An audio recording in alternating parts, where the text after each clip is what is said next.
programin e tij Revista MCN. Mirëmbrëma Denis. Mirëmbrëma, faleminderit për ftesë. Sebastian, faleminderit që më erdhe. Faleminderit ty. Unë dua 10 minuta me Kullën para se të flas me çunat për aktualitetin politik në Shqipëri, të dekriptojmë pak këto zgjedhjet e reja që do bëhen në Kosovë për vit të ri. Nuk e dim datën akoma, apo ka dalë data, nuk e dim akoma. 28. U doli? Po. 28 dhjetor. Do shkojnë kosovanët votojnë 28 dhjetor. Do vi diaspora. Pra midis Krishtlindjes dhe vitit të ri. Po. Zërbe. Po. Çfarë perle. Të shohim pjesëmarrjen sa do jetë. Shumë ftohtë do jetë, Shumë ftohtë, po të shohim pjesëmarrjen, prandaj po pyes. Pra po, mundësia e rritjes pjesëmarrjes është e madhe sepse është java në cilën diaspora ka pushime. Plasë fabun në Ledion.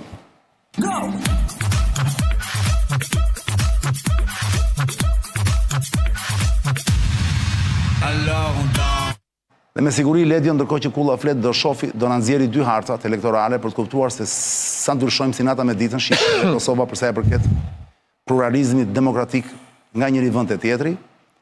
Kështu që shikoni për të kuptuar sa ngjyra të bukura kanë në Kosovë, se si dështon Albin Kurti, nuk arrin dot të marri shumicën e thjesht, nuk arrin dot të bëjë qeveri, do thotë që nuk ka si qëllim të korruptoj dhe të korruptohet. Shikoni ndërkohë dhe Shqipërinë, në mandatin e 4 të sultanit të madh Ramsesi IV.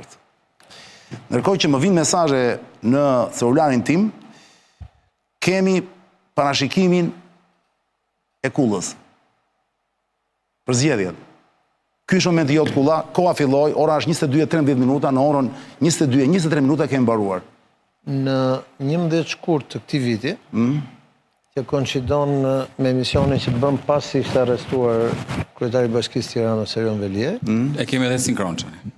Po, një sekondë atëre. Bravo. Ke bërë një parashikim në vitin?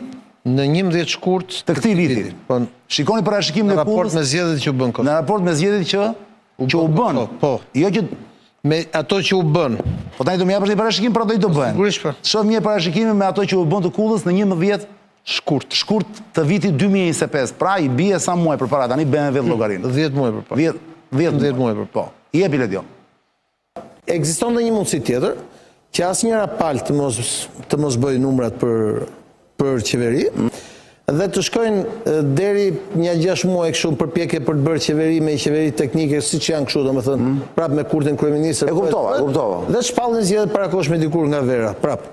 Zgjedhjet e parakoshme me këtë rezultat në të gjitha rastet i kanë të konfirmuara.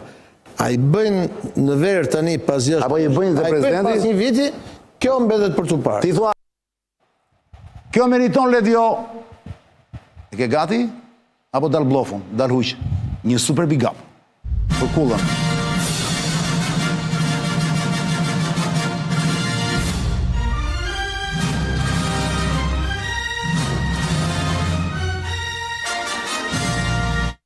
Mja gjë që gabove, po që s'është një gabim i madh. Jo, është në fund se djove deri në fund.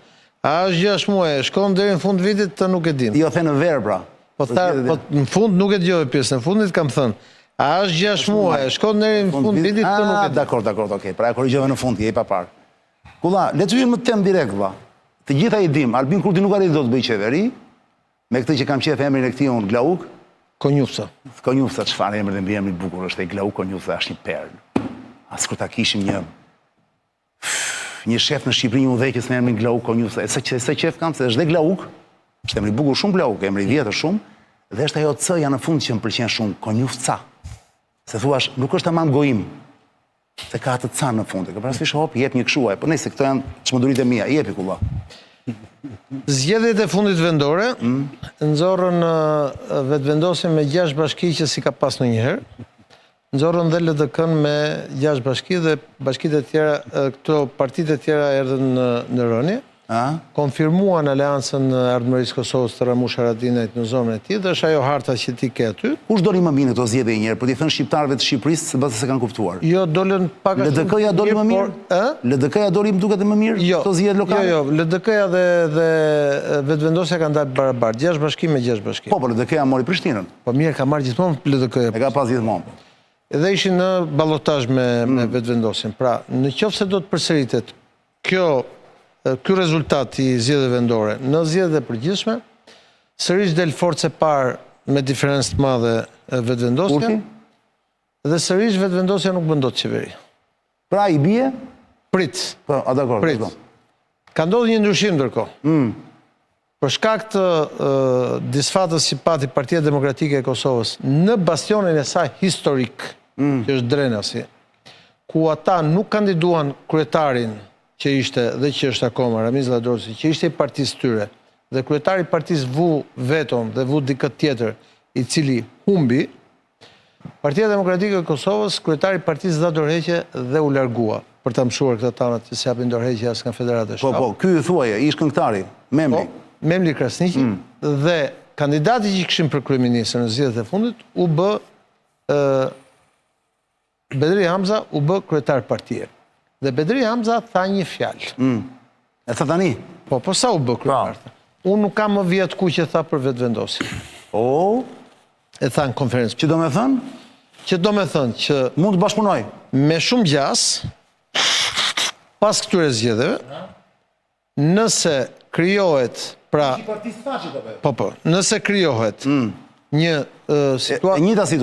situatë politikë e ngjashme me këto zgjedhje, ne mund të kemi një bashkëqeverisje të vetëvendosjes me Partinë Demokratike të Kosovës.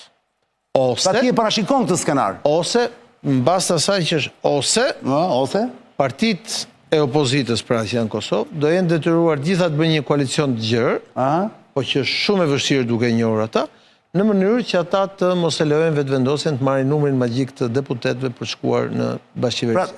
Do me thënë, në qoftë se vetëvendosja i kishte numrat, qoftë se do hynte me listën serbska për ta bërë qeverinë.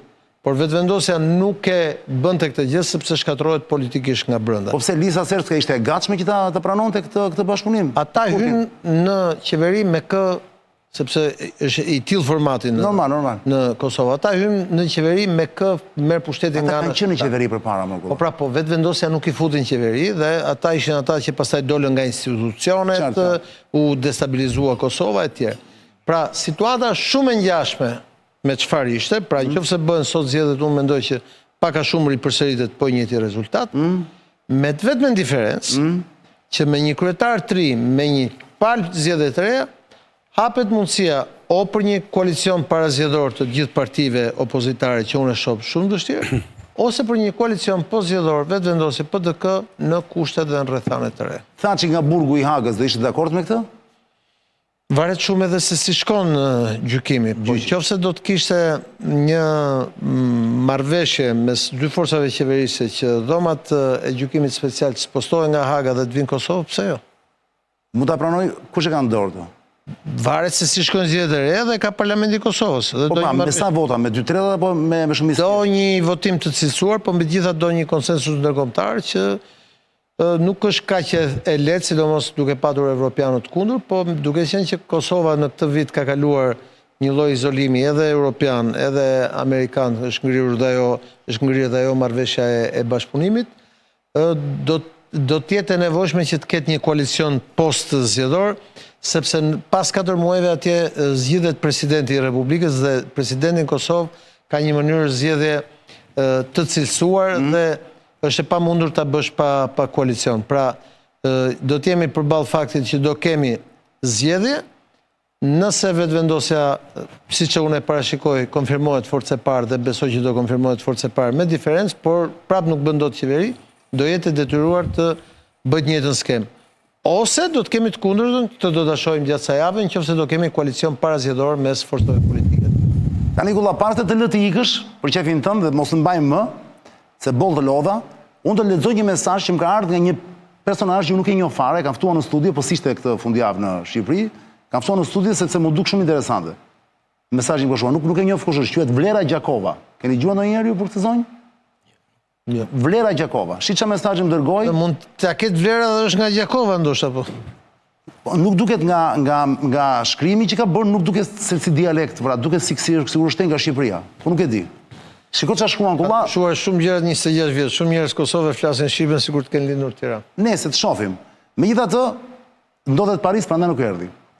Se unë ftova direkt. Çfarë më thotë? Mori shkas nga emisioni i kaluar ku kisha një titull Kur ti dështoi. Po tani që ndodhin në Kosovë, ishim bashkë kulla më duket? Po, bashkë. Dhe më thotë, ma lexoj më vonë Drekin, e lexova pas emisionit, më thotë, "Çani të lutem, kisha një mesazh thotë. Të thuash kur ti dështoi, unë nis nga titulli.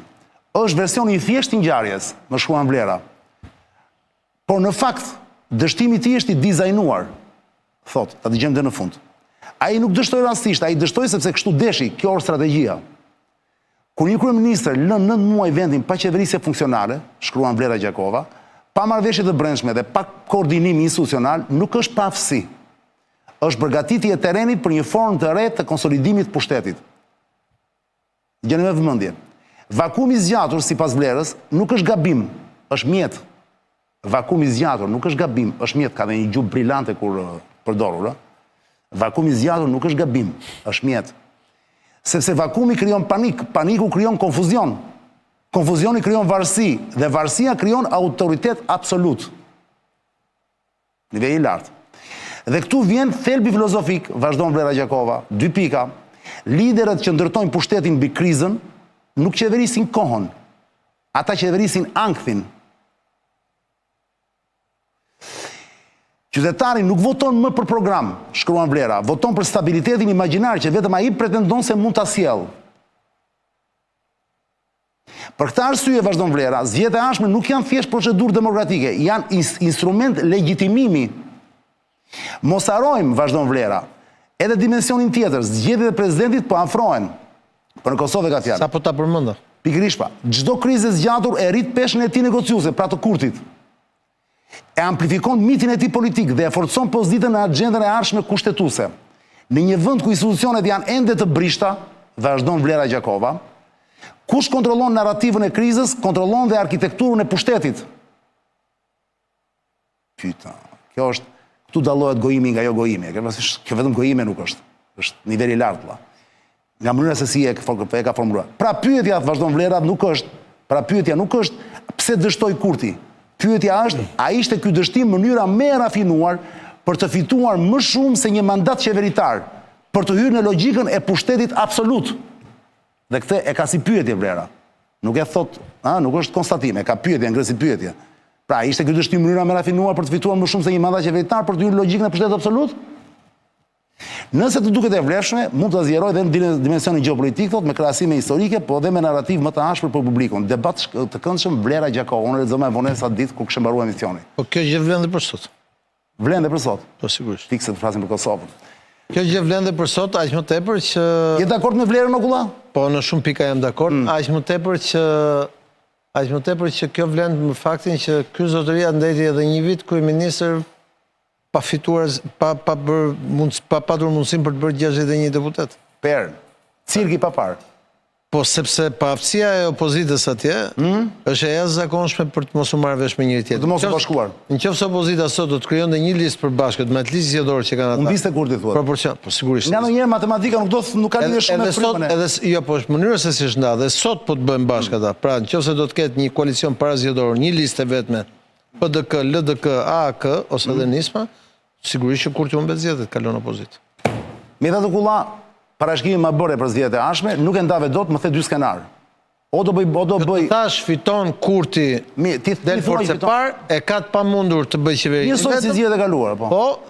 Por me ndryshimin në PDK, me ardhjen e Bedri Hamzës në krye, ai ka thënë unë nuk kam më vjet kuqe për vetëvendosje. Pra hapet rruga për një bashkëpunim, për një bashkëqeverisje, po themi. Pra nëse do ketë një marrëveshje koalicioni parazgjedhor mes partive në opozitë, atëherë hapet rruga të ketë një koalicion pozgjedhor. Bukur shumë. Pra një familjer bashkimi i Thaçit me Kurtin apo jo? 2 armiqve, le të themi 2 kundërshtarëve të mëdhenj, nëse ndodh kjo gjë.